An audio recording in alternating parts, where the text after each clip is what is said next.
Pada video kali ini, saya akan menampilkan Learning Journal Agenda 3, yaitu yang pertama, Manajemen ASN, yang kedua, Pelayanan Publik, dan yang ketiga, Whole of Government.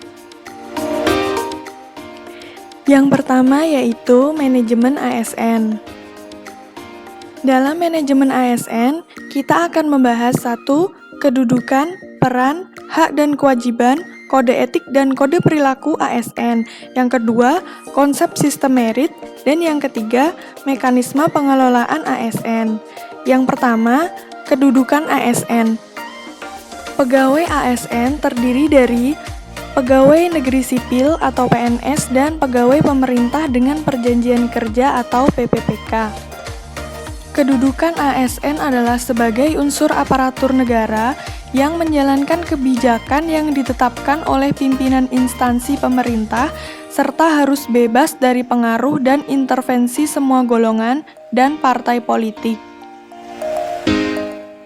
Peran ASN yaitu perencana, pelaksana, dan pengawas penyelenggaraan tugas umum pemerintahan dan pembangunan nasional melalui pelaksanaan kebijakan dan pelayanan publik yang profesional, bebas dari intervensi politik, serta bersih dari praktik korupsi, kolusi, dan nepotisme. Tugas ASN adalah melaksanakan kebijakan yang dibuat oleh pejabat pembina kepegawaian sesuai dengan ketentuan peraturan perundang-undangan, memberikan pelayanan publik yang profesional dan berkualitas, mempererat persatuan dan kesatuan negara kesatuan Republik Indonesia. Selanjutnya, hak dan kewajiban ASN. PNS berhak memperoleh yang pertama, gaji, tunjangan, dan fasilitas. Yang kedua, cuti. Yang ketiga, jaminan pensiun dan jaminan hari tua. Yang keempat, perlindungan. Dan yang kelima, pengembangan kompetensi. Sedangkan untuk PPPK berhak memperoleh yang pertama, gaji dan tunjangan. Yang kedua, cuti. Dan yang ketiga, perlindungan. Dan yang keempat, pengembangan kompetensi. Untuk PNS dan PPPK ada perbedaan, yaitu di jaminan pensiun dan jaminan hari tua. Sedangkan kewajiban pegawai ASN yaitu setia dan taat pada Pancasila, Undang-Undang Dasar 1945, Negara Kesatuan Republik Indonesia, dan pemerintah yang sah.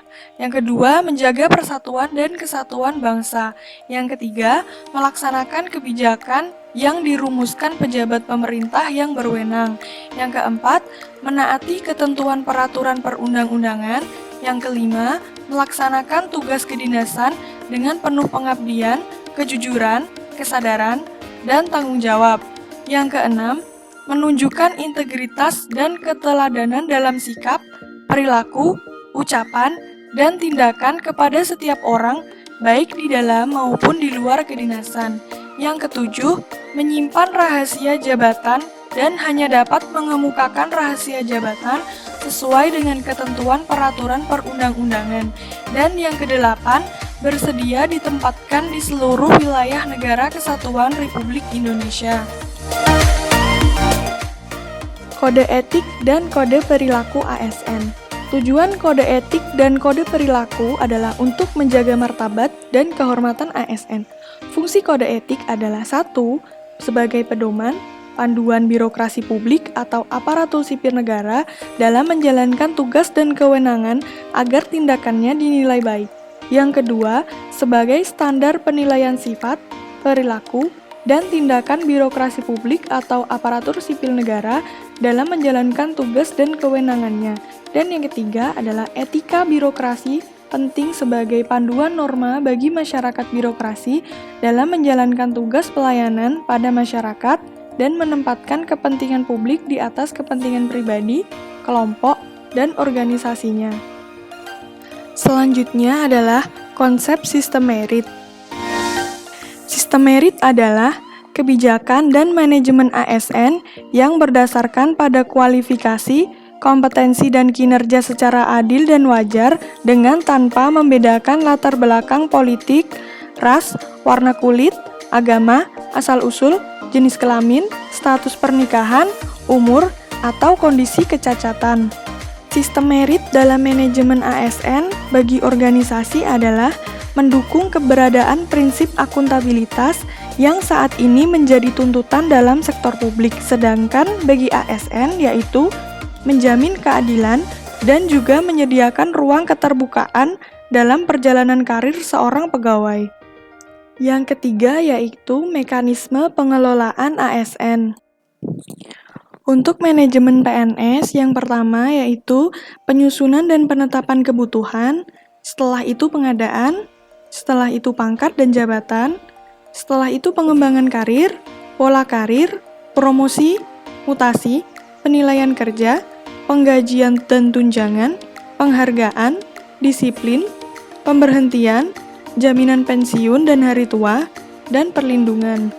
Sedangkan untuk manajemen P3K, dimulai dari penetapan kebutuhan, pengadaan, penilaian kinerja, penggajian dan tunjangan, pengembangan kompetensi, penghargaan, disiplin, pemutusan hubungan perjanjian kerja, dan perlindungan.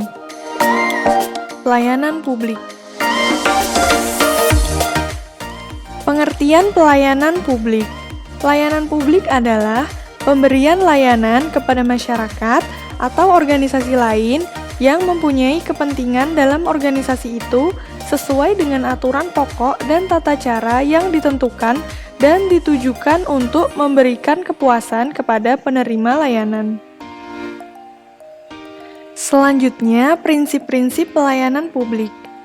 Yang pertama, kesederhanaan, kedua, kejelasan, ketiga, kepastian waktu, keempat, akurasi, kelima, keamanan, keenam, tanggung jawab, ketujuh, kelengkapan sarana dan prasarana, kedelapan, kemudahan akses, kesembilan, kedisiplinan, kesopanan, dan keramahan, dan yang kesepuluh, kenyamanan.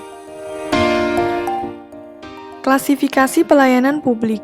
Yang pertama, pelayanan administratif, yaitu pelayanan yang menghasilkan berbagai bentuk dokumen resmi yang dibutuhkan oleh publik. Yang kedua, pelayanan barang, yaitu pelayanan yang menghasilkan berbagai bentuk atau jenis barang yang digunakan oleh publik. Yang ketiga, pelayanan jasa, yaitu pelayanan yang menghasilkan berbagai jasa yang dibutuhkan oleh publik. Dan yang keempat, pelayanan regulatif, yaitu pelayanan melalui penegakan hukum dan peraturan perundang-undangan maupun kebijakan publik yang mengatur sendi-sendi kehidupan masyarakat. Kualitas pelayanan publik bisa dilihat dari prosedur pelayanan, waktu penyelesaian, biaya pelayanan, produk pelayanan, sarana dan prasarana, dan kompetensi petugas. Barang dan jasa dibedakan menjadi 4, yaitu barang atau jasa privat, barang atau jasa tol, barang atau jasa umum, dan barang atau jasa kolektif. Yang ketiga, whole of government atau biasa disingkat dengan WOG. Pengertian whole of government adalah penyelenggaraan secara keseluruhan yang terintegrasi.